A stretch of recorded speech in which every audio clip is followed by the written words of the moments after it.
seminu ani langma nung no hani le jongka tumang no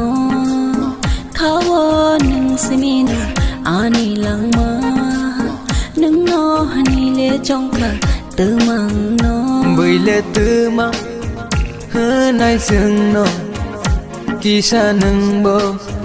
wan sok di sake sath ong kiriya ulokheya sai maya na na na na na na na re na na na na na na na na na na na re na na na na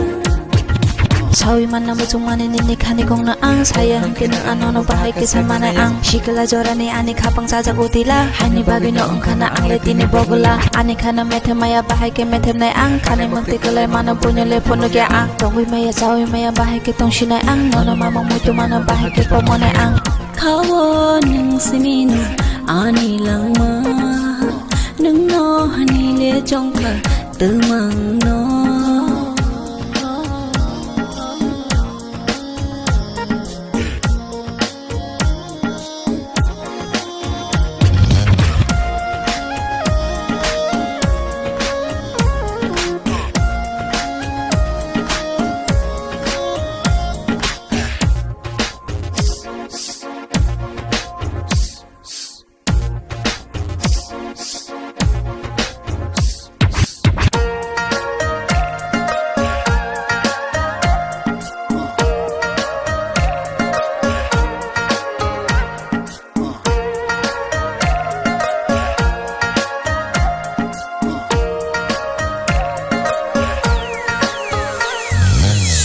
asuk banono tanggui hamza kha kisah menei kano telangkha phai si di tini ani kana wo jalita thandi ankiri wo sini liya saksak no no no sini wi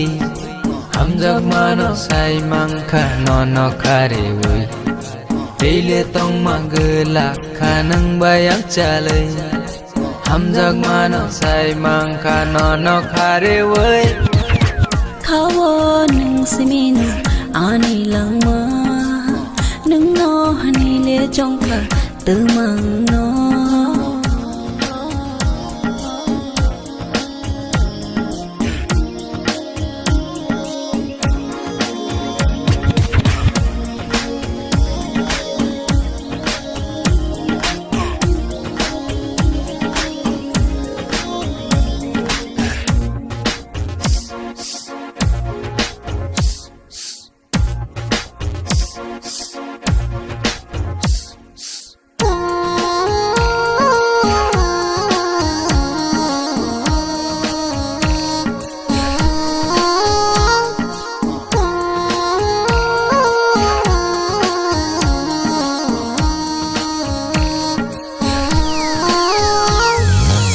Hopung sapung no no mang wan sogo